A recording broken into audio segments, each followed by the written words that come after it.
सात रङ एउटै आकृति, हरेक दिन फरक प्रस्तुति।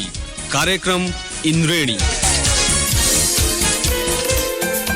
नमस्कार, न्यूज डेस्कको नियमित प्रस्तुति इन्द्रेणीमा तपाईलाई स्वागत छ। आज सोमबार स्वास्थ्य सम्बन्धी सामग्री लिएर सहकर्मी केशु र म रमेश आएका छौं। हरेक हप्ताको सोमबार पछिको अर्को सोमबार हामी इन्द्रेणीमा स्वास्थ्य सम्बन्धी प्रसंग लिएर आउने गर्दछौं। गत सोमबार हामीले शिक्षा सम्बन्धी सामग्री लिएर आएका थियौं। आज हामीले चिकित्सा शिक्षा क्षेत्रमा मेडिकल कलेजले विद्यार्थीबाट असुलेको अतिरिक्त शुल्क र त्यो शुल्क फिर्ताका लागि सरकारी दबाव बारे प्रसंग तथा साताभरका केही स्वास्थ्य सम्बन्धी समाचार समावेश गरेका छौं। सुरुमा स्वास्थ्य सम्बन्धी केही समाचार सहकर्मी केशुबाट। एन्टिबायोटिकको गलत प्रयोगका कारण यो निष्प्रभावी देखिएको छ। राष्ट्रिय जनस्वास्थ्य प्रयोगशालाले शंका लागेका केही एन्टिबायोटिकको अध्ययन गर्दा यो औषधिले कामै गर्न छाडेको पाइएको हो। प्रयोगशालाले 13 वर्ष लगाएर देशभरका 21 अस्पतालका प्रयोगशालामा अध्ययन गरेको थियो। पिसाब, छाला र जोर्नीमा हुने संक्रमण नियन्त्रण गर्न अत्याधिक प्रयोग गरिने एन्टिबायोटिक सिप्रोफ्लोक्सासिनले 81% काम गर्न छाडेको अध्ययनले देखाएको छ। भाइरल संक्रमणमा प्रयोग गरिने एजिथ्रोमाइसिन, श्वास प्रश्वास सम्बन्धी संक्रमण कम गर्न प्रयोग गरिने सिफालोस्पोरिन्सले पनि काम गर्न छाडिसके। राष्ट्रिय जनस्वास्थ्य प्रयोगशालाकी निर्देशक डाक्टर रुना झाका अनुसार एन्टिबायोटिकको गलत प्रयोगले गर्दा औषधिले काम गर्न छाडेका हुन्। बिरामीको शरीरमा कुन जीवाणुले आक्रमण गरेको पत्ता लगाएर मात्रै यी औषधिले प्रयोग गर्नुपर्ने उनको भनाइ छ। उहाँले भन्नुभयो, चिकित्सकको सल्लाह बिनै एन्टिबायोटिक प्रयोग गर्ने प्रवृत्ति छ। कुन जीवाणुको संक्रमण हो भन्ने जाँच नगरी चिकित्सकले औषधि लेख्दा पनि समस्या देखिएको हो। यसरी प्रयोग गर्दा एन्टिबायोटिकले संक्रमण नियन्त्रण त गर्दैन नै, बिरामीलाई उल्टै नकारात्मक असर गर्छ।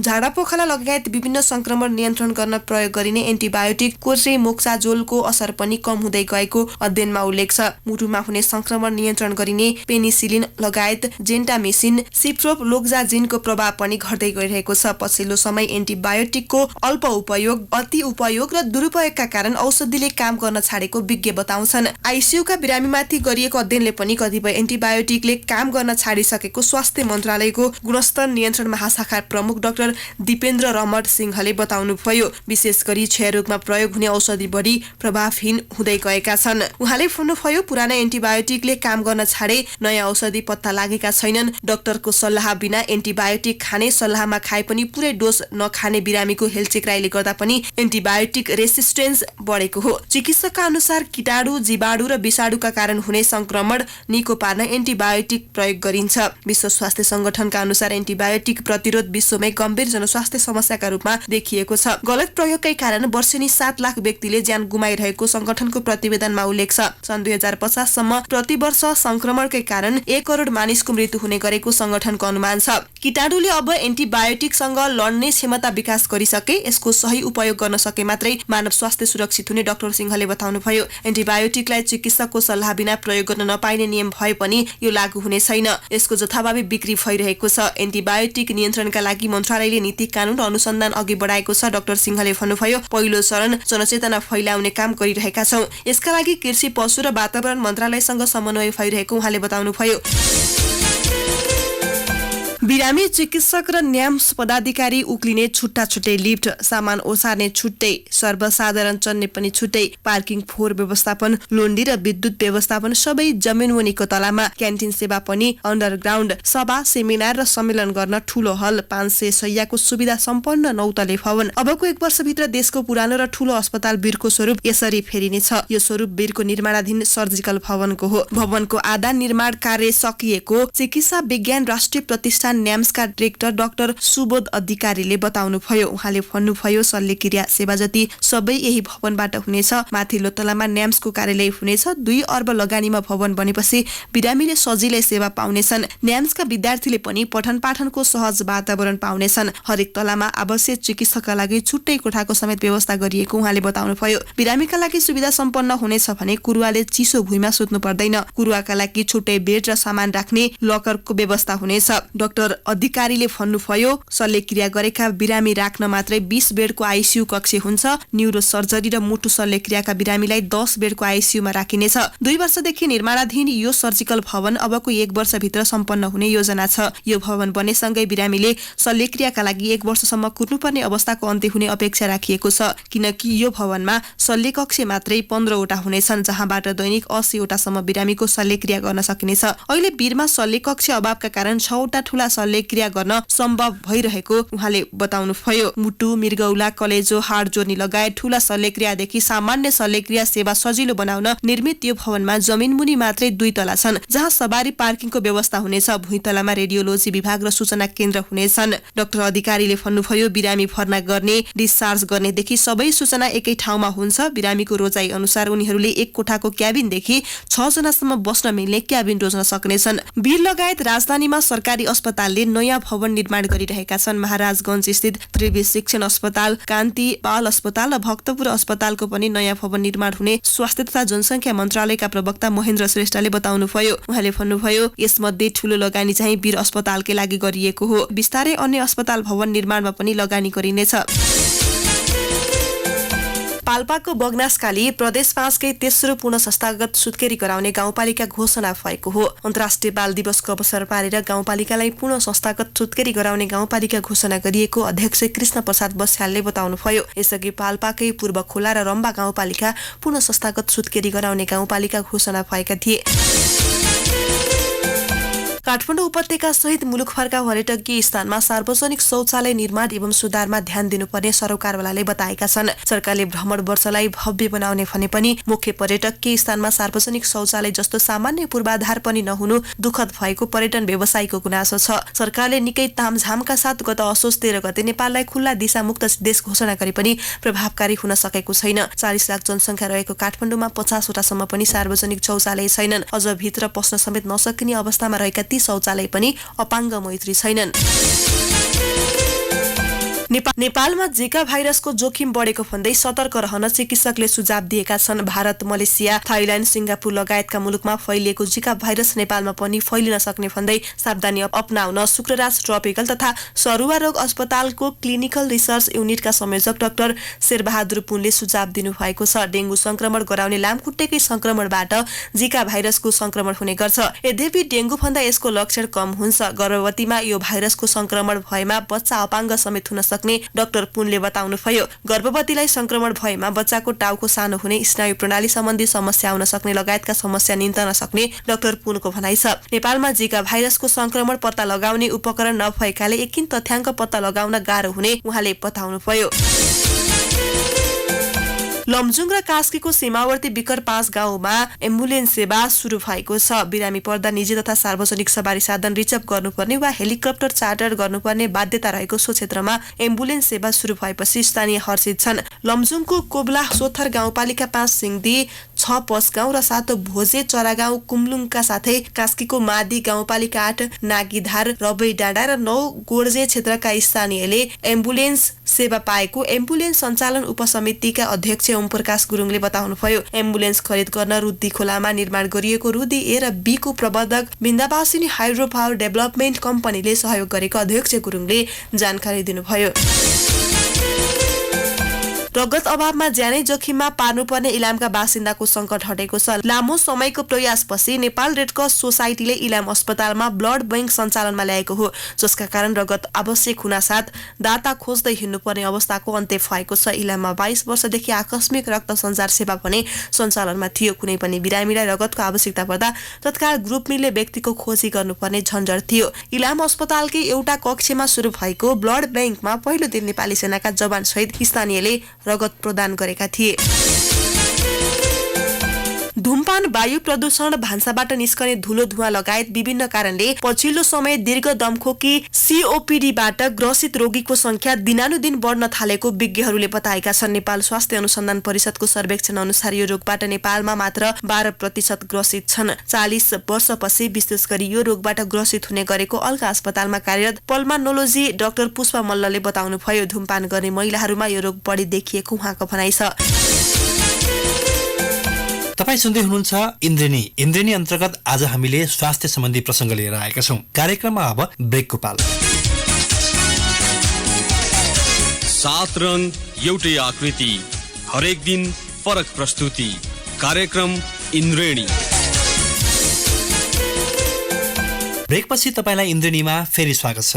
आज सोमबार हामीले स्वास्थ्य सम्बन्धी सामग्री लिएर आएका छौँ। कार्यक्रममा अब चिकित्सा शिक्षा क्षेत्रमा मेडिकल कलेजले लिएको अतिरिक्त शुल्क विवाद बारेको केही प्रसङ्ग। गृह मन्त्रालयले चिकित्सा शिक्षा अध्ययनरत विद्यार्थीबाट असुल गरेको अतिरिक्त शुल्क भोलिसम्ममा फिर्ता नगरे कलेज सञ्चालकलाई पक्राउ गरी ठगी मुद्दा चलाउन प्रहरीलाई निर्देशन दिएको छ। गृहमन्त्री रामबहादुर थापाले शिक्षा मन्त्री गिरिराज मणि पोखरेल, महान्यायाधिवक्ता अग्निप्रसाद खरेल र प्रहरी महानिरीक्षक सर्वेन्द्र खनालसँगको छलफलपछि कलेज सञ्चालकहरूलाई शुल्क फिर्ता गर्न भोलिसम्मको अन्तिम अल्टिमेटम दिनुभएको हो। अतिरिक्त शुल्क लिएर फिर्ता नगरेपछि देशैभरका चिकित्सा शिक्षाका विद्यार्थी आन्दोलित छन्। मेडिकल शिक्षा अध्ययनरत विद्यार्थीको उजुरीका आधारमा कारबाही प्रक्रिया अघि बढाइने गृह मन्त्रालयका प्रवक्ता केदारनाथ शर्माले जानकारी दिनुभयो। यस्तै शिक्षा विज्ञान तथा प्रविधि मन्त्री गिरिराज मणि पोखरेलले आज सबै मेडिकल कलेज सञ्चालकलाई मन्त्रालयमा बोलाई शुल्क फिर्ता गर्न निर्देशन दिनुभएको छ। चिकित्सा शिक्षा जस्तो मर्यादित क्षेत्रमा अमर्यादित क्रियाकलाप नगर्न मन्त्री पोखरेलले मेडिकल कलेज सञ्चालकलाई चेतावनी दिनुभयो। त्यसअघि मन्त्री पोखरेलले त्रिविका उपकुलपति धर्मराज बाँसकोटा, मेडिकल काउन्सिलका अध्यक्ष डाक्टर भगवान कोइराला लगायतका चिकित्सा शिक्षा सम्बद्ध पदाधिकारीसँग शुल्क फिर्ताबारे छलफल गर्नुभएको थियो। उता विद्यार्थीहरू भोलिदेखि सम्बन्धित जिल्ला शिक्षा प्रशासन कार्यालयमा मेडिकल कलेज सञ्चालक विरुद्ध ठगी मुद्दामा उजुरी दिने तयारीमा छन्। पोखराको गण्डकी मेडिकल कलेजमा विद्यार्थीले गत सोमबार नै उजुरी दिइसकेका छन् भने भैरवाको युनिभर्सल मेडिकल कलेजका विद्यार्थीले भोलि प्रशासन कार्यालय रूपन्देहीमा उजुरी दिने तयारी गरेको चिकित्सा शिक्षा संघर्ष समितिका महासचिव अनित सिन्हाले बताउनुभयो। गण्डकी र युनिभर्सल कलेजले भने विद्यार्थीबाट लिएको अतिरिक्त शुल्क फिर्ता गर्ने मौखिक प्रतिबद्धता जनाए पनि लिखित सहमति नगरेका कारण उजुरी दिने तयारी भएको सिन्हाको भनाइ छ। यसैबीच मेडिकल शिक्षा क्षेत्रमा शुल्क विवाद सम्बन्धी विषयको समाधान प्रयास जारी रहेको भन्दै त्रिभुवन विश्वविद्यालयले विद्यार्थीलाई विरोध प्रदर्शनमा संयमता अपनाउन निर्देशन दिएको छ। यसै सन्दर्भमा हामीले गृह मन्त्रालयका प्रवक्ता केदारनाथ शर्मासँग आजको बैठकमा अरू के निर्णय भयो भनेर सोधेका छौँ। मेडिकल कलेजबाट ठगिएका विद्यार्थी अथवा अभिभावकहरूले आफू ठगिएको प्रमाणसहित जिल्ला प्रशासन कार्यालय अथवा जिल्ला प्रहरी कार्यालयमा निवेदन दिनुभयो भने अनुसन्धान कारबाही अगाडि बढ्छ। त्यसैले अवधया कुरो हुनसक्छ। अवधया जो मर्का परेको छ, जसले मर्का पारेको छ भन्ने कुरो भन्नुपर्ने हुन्छ। के मर्का पऱ्यो भन्ने पनि भन्नुपर्ने हुन्छ। ठगिएको अथवा मर्का परेको विषय, त्यो विषयमा उहाँहरूले अनुसन्धान अधिकारी तथा जिल्ला प्रहरी कार्यालयमा पहिलो जाहेरी दरखास्त गर्नुभयो भने जिल्ला प्रहरी कार्यालयहरूले 10 नम्बर जाहेरीमा निवेदन दर्ता गर्छन्। जाहेरी जसलाई हामी जाहेरी भन्छौँ। जाहेरीको आधारमा चाहिँ अनुसन्धान कारबाही सुरु हुन्छ। अनुसन्धान कारबाही अनुसार अगाडि बढिसकेपछि त्यसपछि अनुसन्धान बयान अरू कुराहरू सुरु हुन्छन्। सर्वप्रथम त अब लोकल सिस्टमले अनुसार चाहिँ मर्का पर्ने पक्षले कम्पिटेन्ट अथोरिटी अर्थात् जिल्ला प्रहरी कार्यालयमा निवेदन दिनुपर्ने हुन्छ। निवेदन दिएको भएमा कारबाही अगाडि बढ्छ भनेर हामीले भनिसकेका छौँ। गृह मन्त्रालयले आज प्रहरीलाई निर्देशन दिएको छ कि जस्तै भोलिसम्ममा मेडिकल कलेजले शुल्क नदिएको खण्डमा कारबाही गर्नु भनेर। तर विद्यार्थीहरूले भोलि उजुरी गरेपछि त्यसको प्रक्रिया त अझ भोलि पछि केही दिन त लाग्ला नि प्रक्रिया। भोलि नै कारबाही कसरी सम्भव हुन्छ मेडिकल कलेजलाई? कारबाही एक दिनको भन्ने हुँदैन। उजुरी गरिसकेपछि उजुरीका पक्ष विपक्ष र हकदयाको र प्रमाणको आधारमा चाहिँ अनुसन्धान सुरु हुन्छ। अनुसन्धान सुरु भएपछि पक्रिनुपर्ने अथवा बुझ्नुपर्ने अन्य निकायमा बुझ्नुपर्ने काम अगाडि बढ्छ र अनुसन्धान कारबाही गर्ने कुरो कम्पिटेन्ट कोर्टमा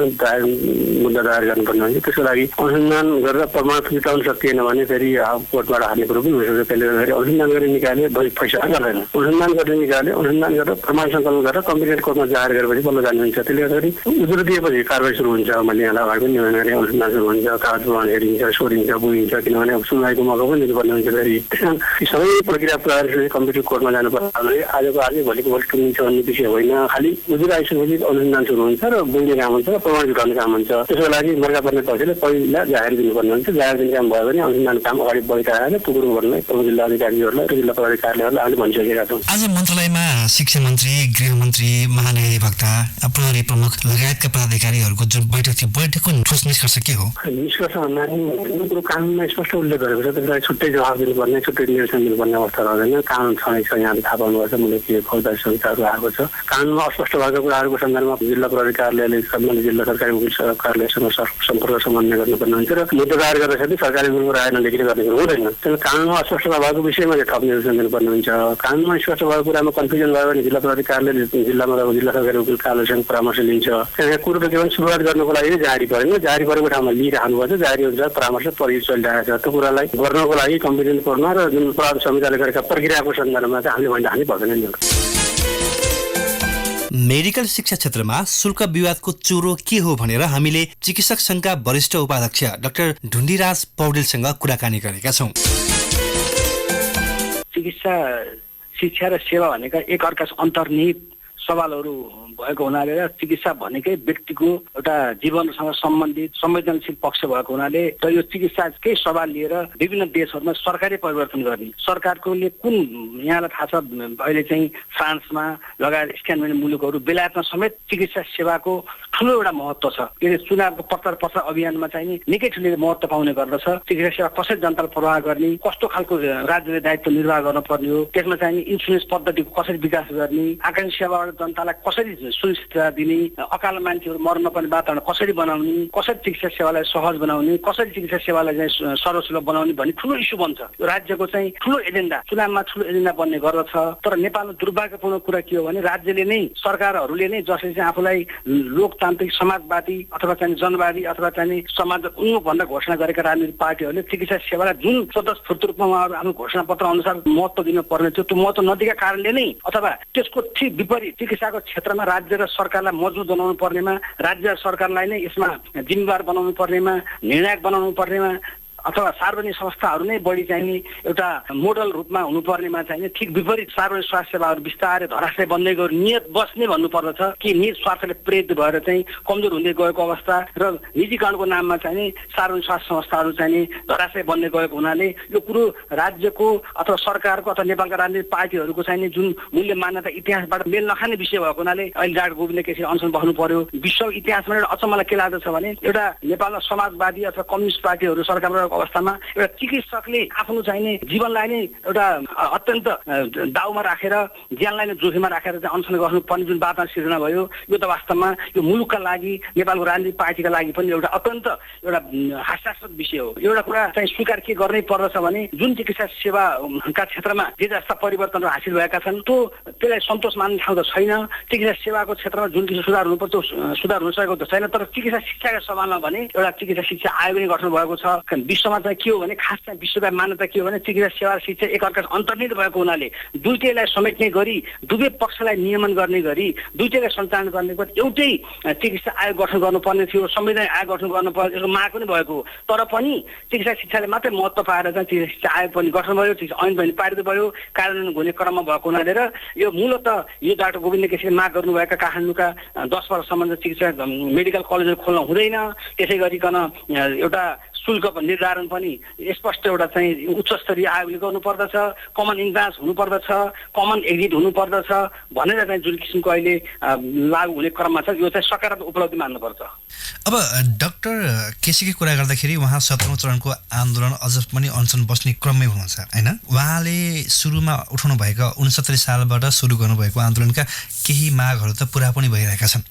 तर अझै पनि जति मागहरू छन् उहाँले जुन सुधारका लागि कुराहरू उठाउनु भएको छ सरकारले त्यो पुरा गर्न तदारुकता नदेखाउँदा के देखिन्छ, के बुझिन्छ हामी राजनीतिक तवरले? यी कुराहरूलाई मैले अलिक बढी चाहिँ अझ सब्सिडी भन्न चाहन्छु। जस्तो वस्तुपरक भएर कुरा गर्नु पर्दा मूलत चिकित्सा शिक्षा ऐनमा जुन उहाँले सुधारको माग गर्नुभएको छ त्यसमा पहिलो प्रश्न भनेको काठमाडौँ उपत्यकामा 10 वर्ष खोल्न दिने कि नदिने भन्ने सवाल नै थियो पहिलाका अनसनहरूमा। तर त्यो चाहिँ माग पुरा भइसकेको अवस्था छ। त्यस बाहेक चाहिँ नै काठमाडौँ बाहिरको हकमा पनि जुन एउटा लुपोल अथवा चाहिँ एउटा लचिलोपन राखिएको छ भन्ने जुन कुरा डाक्टर गोविन्द केसीले भन्नुभएको छ र डाक्टर गोविन्द केसीले मैले चाहिँ सरकारले मसँग गरेका सबै सम्झौताहरू हो पालना गर्नुपर्दछ अथवा हिजो चाहिँ जे जस्तो किसिममा चाहिँ प्रस्तुत भएको थियो, जे जस्तो अध्यादेश आएको थियो अध्यादेश अनुसार हुनुपर्दछ भनेर डाक्टर गोविन्द केसीको माग हो भने हामीले अलिकति स्वतन्त्र विचार अलि निष्पक्ष भएर भन्नुपर्दा चाहिँ के भन्दाखेरि अब अहिले वास्तवमा मोफसलमा मेडिकल कलेज खोल्न दिए तापनि यदि नियम कानुनलाई राम्रोसँग पालना गराउने शर्तमा चाहिँ खोल्न दिने हो भने भएका मेडिकल कलेजहरूलाई त धान्न गाह्रो छ। नयाँ मेडिकल आउने सम्भावना अत्यन्त न्यून छ। यो कुरो त हामीले बुझ्नै पर्दछ। हेर्नुहोस् किन भन्दाखेरि यहाँलाई थाहा छ डाक्टर गोविन्द केसीले चाल्नुको अभियानसँगै स्वतस्फूर्त रूपमा विभिन्न नियामक निकायहरूमा पनि सुधार भएकै हो। जस्तो यो मेडिकल काउन्सिल भन्ने संस्था जुन चिकित्सा शिक्षाको द्वारा नियमन गर्दछ त्यो संस्थामा धेरै सुधारहरू म आफै पनि त्यसको सदस्य भएको नाताले हामीले सगर्व हामीले घोषणा गर्न पर्न सक्छौँ, दावा गर्न सक्दछौँ कि योभन्दा विगतभन्दा अवश्य पनि धेरै सुधारहरू भएका छन्। त्यसैले गर्दा अहिले उमेरको हदबन्दी तोकिएको छ। अहिले खडे बाबाहरू लडे बाबा जस्ता कुराहरूको चाहिँ अहिले त्यसमा कुनै किसिमको गुन्जाइस छैन। हेर्नुहोस्, अहिले चाहिँ सिट निर्धारण गर्दाखेरि स्पष्ट मापदण्ड अपनाइएको छ, जुन मापदण्डलाई म्याथमेटिकल्ली ढाँचामा चाहिँ ढालेर हामीले चाहिँ सिट सङ्ख्या निर्धारण गरिएको छ काउन्सिलले स्वतस्फूर्त रूपमा।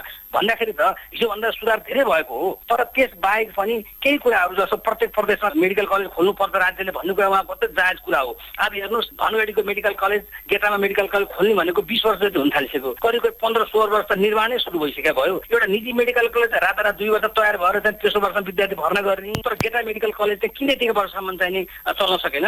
किन आज राप्ती प्रतिष्ठान चाहिँ राप्तीको जनताका लागि म हिजो काम गरेको ठाउँ राप्ती प्रतिष्ठान, बरु हिजोको जनताले सेवा पाएको अवस्था छ, आज चाहिँ निज स्वार्थका लागि गुटबन्दीका कारणले गर्दाखेरि कहाँ कसो के स्वार्थ नमिलेर राप्ती प्रतिष्ठान आज चाहिँ राप्ती प्रतिष्ठानले पनि त्यो किसिमको चाहिँ मेडिकल स्थापित हुन सकेका छैन, सञ्चालन आउन सकेका छैन। त्यसै गरिकन कर्णाली अञ्चलका वासीहरूको लागि खोलिएको कर्णाली विज्ञान प्रतिष्ठान कारण हुन सकेका छैन। यो कुराहरूमा कमजोर राज्य देखियो नि त। यो समग्र रूपमा भन्नु पर्दाखेरि चाहिँ गोविन्दले उठान भएका सवालहरू जायज छन्, तर केही कुराहरूमा चाहिँ मैले भने के हुनुपर्छ, सबैले हुनुपर्दछ भन्ने कुरा चाहिँ एउटा मान्छेको लागि अहिले चाहिँ त्यो स्वाभाविक हुँदैन कि भन्ने डाक्टर गोविन्द कृष्ण हाम्रो मेरो पनि गुनासो हो। चिकित्सा क्षेत्रमा के चाहिँ हुनुपर्ने सुधारका पहलहरू अब यहाँ मेडिकल एसोसिएसनको तर्फबाट बोल्नु पर्दाखेरि सुधारहरू के हुनुपर्ने देख्नुहुन्छ यहाँले? आवश्यकता के छ? पहिला कुरा चिकित्सा शिक्षालाई क्रमशः राज्यले ग्रहण गर्दै जान पर्यो। जस्तो पुँजीपति राष्ट्र देशहरूमा पनि जहाँ निजी क्षेत्रलाई चाहिने फस्टाइरहेको अवस्थामा पनि कम्तीमा 50% चाहिँ संस्था 50% निजी हुनु पर्यो, 50% सार्वजनिक कम्तीमा पनि। तर हामी कहाँ 80 र 20% चाहिने सार्वजनिक, त्यो पनि चाहिँ राम्रोसँग फङ्सनिङ नगरेको अवस्था छ भने 80% निजी क्षेत्रको छ। क्रमशः राज्यको चाहिँ उपस्थिति बढाउँदै जानु पर्यो, राज्यले ग्रहण गरिरहनु पर्यो चिकित्सा शिक्षाको सवालमा, अथवा राज्य सार्वजनिक मेडिकल कलेजहरू त्यही किसिमको सङ्ख्या बढाउँदै जानु पर्यो, एउटा कुरा। त्यसको साथसाथै चिकित्सा शिक्षा क्षेत्रमा जब चाहिँ सार्वजनिकरण भइसकेपछि त्यहाँ काम गर्ने चिकित्सकहरू, जो प्राध्यापकहरू चिकित्सकहरू छन्, त्यो चिकित्सा पूर्णकालीन बनाएर उनीहरूले चाहिँ अधिकतम समय त्यो मेडिकल कलेजमा, त्यो सरकारी अस्पतालहरूमा, सार्वजनिक अस्पतालमा काम गर्ने, उनीहरूले बाहिर क्लिनिकमा नजाने किसिमको वातावरण बन्नु पर्यो। त्यसलाई उनीहरूलाई चाहिँ न्यूनतम सुविधा पूर्णकालीन भएर काम गर्ने सुविधा दिनु पर्यो, रिसर्च गर्नको लागि त्यही वातावरण बनाइदिनु पर्यो। त्यसै प्रकारले चाहिँ शिक्षा अध्यापनमा पनि आफ्नो शरीर हुनको लागि चाहिने किसिमको उहाँहरूलाई सुविधा दिनु पर्यो। यो कुरो गरिसकेर एउटा शिक्षक भइसकेपछि म पेसा व्यवसाय भन्दा पनि मैले यो पेसा अपनाएको छु र मैले चाहिँ यो अध्यापन गरेर तालिम दिएर चिकित्सकहरू उत्पादन गरेर मैले चाहिँ आफ्नो एउटा आत्मसन्तोष मैले आर्जन गर्छु भनेर त्यसै गर्नु पर्यो। हामी यहाँ दुर्भाग्यपूर्ण कुरा चाहिँ हेर्नुहोस्, प्रोफेसर भनिएको छ, डाक्टरहरूलाई चाहिँ अस्पतालमा केही घन्टा मात्रै बिताउनु पर्ने अवस्था छ, त्यस बाहेक बाँकी समय चाहिँ निजी अस्पतालहरूमा चाहिँ बढी चाहिँ संलग्न आउने अवस्था छ। यो बाटो अवस्था अन्त हुनु पर्यो। त्यसले गर्दा मेडिकल कलेज खोल्दैमा, स्थापना गर्दै, भवन निर्माण गर्दैमा आज टिचिङ हस्पिटलकै हालत हेर्नुहोस्, त्यो देखिएको छ नि हामीले। आज तपाईँको टिचिङ हस्पिटलभन्दा केही गुना ठुलो अल इन्डिया मेडिकल साइन्समा 1 वर्ष 1,90,000 जनाको अपरेसन हुन्छ। अल इन्डिया एम्समा यहाँलाई थाहा छ भने टिचिङ हस्पिटलमा 10,000 जनाको 5,000 जनाको अपरेसन हुन्छ, वीर अस्पतालमा वर्षको 4,000 को अपरेसन हुन्छ। यी पनि त मेडिकल एजुकेसन मेडिकल संस्थाहरू नि त यिनीहरू भन्दाखेरि त्यो किन पूर्णकालीन बनाउनु पर्यो। एउटा संस्था खडा गर्दैमा हुँदैन, त्यसको लागि चाहिने कुराको चाहिँ उचित किसिमको चाहिँ जनशक्तिको व्यवस्थापन हुनु पर्यो, त्यही किसिमको चाहिँ आर्थिक व्यवस्थापन हुनु पर्यो, त्यही किसिमको अनुसन्धानमूलक गतिविधिहरू सञ्चालन गर्नको लागि दिइने सुविधाहरू दिनु पर्यो। यसरी राज्यले चाहिँ महत्त्वका साथ ती संस्था अगाडि बढाउनु पर्यो। यसरी चिकित्सा शिक्षाको जगमा चाहिँ स्वतस्फूर्त रूपमा चिकित्सा सेवा पनि स्तरीय भएर जान्छ र जनताले, एउटा निरीह गरिब जनताले पनि स्वास्थ्य सेवा पाउँछन् भन्ने कुरा यसको मूल महत्त्व, यो अन्तर्वस्तु यही हो। हवस् त, आजलाई इन्द्रेणीको निर्धारित समय सकिएको छ। भोलि फरक प्रसङ्गका साथमा आउनेछौँ। आजलाई न्युज डेस्कका सम्पूर्ण सहकर्मी सहित केशु र म रमेश बिदा हुन्छौँ। नमस्कार, शुभरात्रि। सूचना र मनोरञ्जनको संवाहक रेडियो राष्ट्रको रेडियो कान्तिपुर।